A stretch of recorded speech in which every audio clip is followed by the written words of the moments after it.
Welcome back to Investathon 2025 for Fanbase. I am now joined by Miss A.B. Burns Tucker, a attorney, activist, influencer, creator, phenomenal Black woman joining us today who's actually been on our podcast before, but I wanted her to come to Investathon today because a lot has changed even since we had our last conversation, which is about the era of social media and ownership. And so you are a TikTok user, an Instagram user. I first want to ask you, how do you feel about this new acquisition of TikTok? And have you seen any changes in the platform so far? So if I'm being honest, I don't know how I feel yet, right? I'm still waiting to sort of have the open conversations about what this is going to look like for us as TikTok users. I know there's a lot of concerns about it. I've been focused on other things happening in government right now, to be quite frank. So I'm interested in seeing how this affects our use of TikTok moving forward. But I know like a lot of people are concerned about who's taking over it, especially considering that the right seems to own every media source that, we're able to utilize right now. It's a little scary. So what do you think about media ownership in general? Because I know we've had ICE run up in Chicago and pull Black children out of their apartment buildings, but I haven't seen it on any media site.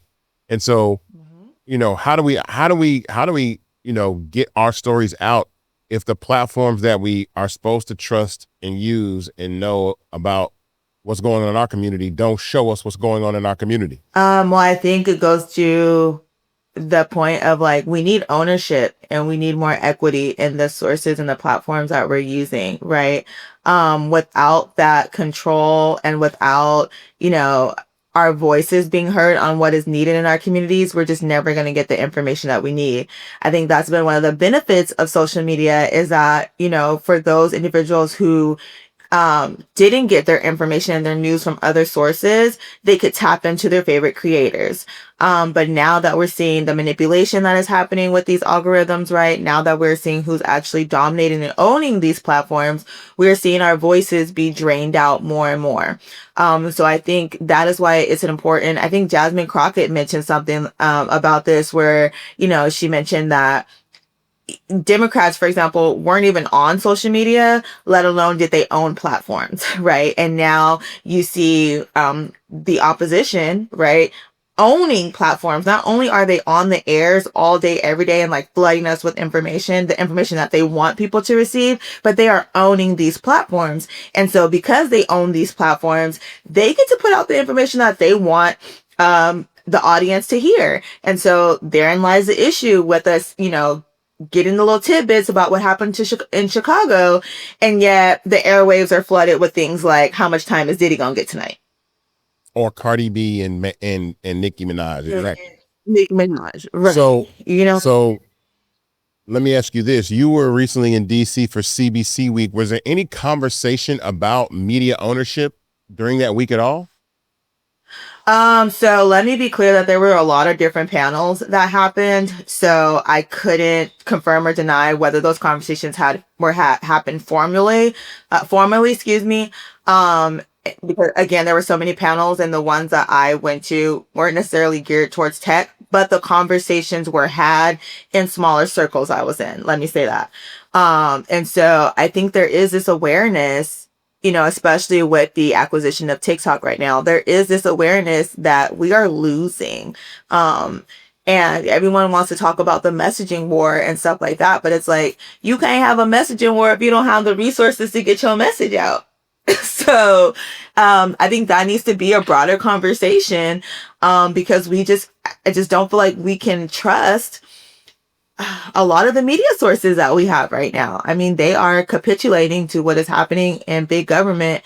And we're seeing them bend the knee every which way. And then we're also seeing what stories and what creators get highlighted on these different platforms, right? You have creators that aren't perhaps giving news, and either the news is not accurate or they're not giving you, an accurate analysis, for example, to help the audience actually understand what's going on. But because of the entertainment aspect of it, it is pushed out in the masses. And so now people think they are informed, but they're really not. They're just being entertained. And so I think we need to be mindful of things like that too. But yeah, going back to the original question, the conversation we had the conversation in smaller circles that I was in, but I'm not sure if there was there are any panels specific to media ownership. So what do you think, what role, because, we were talking about Fanbase the last time we were together, like what role do you think Black-owned platforms like Fanbase can do to help our message as Black people and Black creators? Like, what do you think we could be doing, or what position should Fanbase be taking in this new era?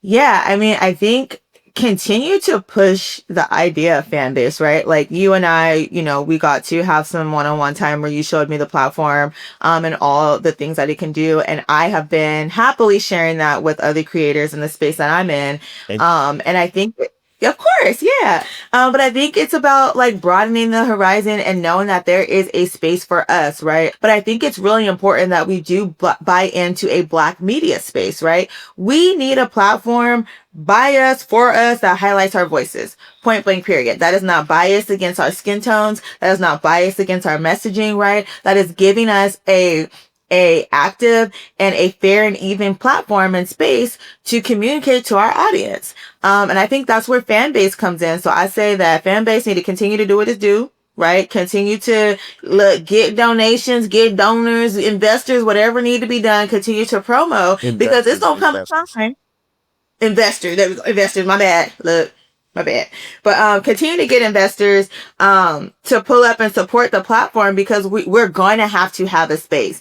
And I think that it's good that the platform is rolling out now, right? That people are more and more like finding out about it and buying into it now, because we got to do it before it's too late, right? We cannot wait until they completely take over TikTok and then we just not allowed to be on TikTok no more for whatever reason, right? To decide we want to join a fan base, right? Because that is too late then. We have to start investing in this now. And I think it's more, it's a responsibility to us too, as creators and messengers, to make sure that we have an active space for us to continue to communicate to our audiences with. We can't, ain't nobody coming to save us. So we're going to have to save ourselves, and Fanbase is going to be one of the ways that we save ourselves. So I've asked this question a couple times this evening, that about 4 or 5 men own about 98% of the media in the country right now. When you think of Instagram, when you think of X, when you think of Paramount Global, and now TikTok and Meta and Instagram, how do you feel about such a small group of people owning social media platforms? I think that is scary and we should be scared. We should be concerned about that. Like, that is a monopoly in its finest, right? That is a monopoly on the freedom of speech, right? That is a monopoly on equality and equity, quite frankly, right? And we need to be concerned about 4 people dominating the airwaves on what we can say, how we say it, and who gets to hear it, right? Recognizing that other dictatorships and authoritarian regimes took over media and press, right? Mm-hmm. In order to suppress messaging and keep people in bondage, right? Mentally and physically, quite frankly. So we should be concerned about that, and we should not allow that. In a country where we should have freedom of speech, how free are we if 4 people are in control of how we speak, when we speak, and who gets to hear what we say? Yeah, I mean, I agree. I think that's, when we first founded the company, I always say Fanbase was something that I wanted you to disrupt just mainstream media with regard to TV, film, music, stuff like that. But now it's looking more as a resource of communication that's necessary especially for Black people, because I feel like, we're shut out and we don't really have the opportunity to own our narrative in a way that allows us to communicate effectively. So Fanbase is an emergency. I think that's really one of the things that we're expressing during this this broadcast, this special, because the two people that I wanted to talk to the most were content creators and media, like icons of people in media that have been forced out of media and not able to kind of have that conversation. And so, what do you think is next for you, personally as a content creator? What are you doing to prepare in the event that things happen? Are you doing any type of preparation? Because I always tell people you should use other platforms, but are you preparing? Because I told people today, I said on this other show, I said, back up your black up, like with Fanbase. You got to back up your black. You know what I mean? Like, you know what I'm saying? So what are you doing to kind of prepare in the event, just in case? Yeah, I mean, so I'm one of quite a few creators who, I scaled to different platforms pretty early. So I'm grateful that my audience is dispersed amongst the different social media platforms, which is good. I think like having a mailing list, having your own mailing list is also very important, so that you can directly reach your audience when necessary. Because, we've seen these apps crash before, for example, right? And it is devastating. I'm one person who early on, when I first went viral and my platform was growing, like someone had actually stole access to my Instagram account, and I was locked out of my account for months, right? So I know how devastating it could be to like lose that audience. So I think it's really about making sure you scale out to other platforms. That's one thing I've done. Have a mailing list. I have my own website, legallyhype.com, right? So you gotta have you gotta own something. Right? You have to own something of your own. Like we are leasing space on these platforms, right? Like we are leasing this real estate. You have to have your own asset. So that's why investing in platforms like Fanbase, being able to do that, right, is valuable. That's why having your own mailing list is valuable. That is why having your own website is valuable, because you have ownership. And that is important. I think that's what we've been lacking. So that's one way I've been trying to just scale out, and just protect myself if things do go awry. And yeah, I'm gonna just do what I do from there. Well, good. I mean, where can people find you? Because I want people to be able to find you on all socials. 'Cause I know your handle on Fanbase, but tell everybody where they can find you and keep up with you. Yeah.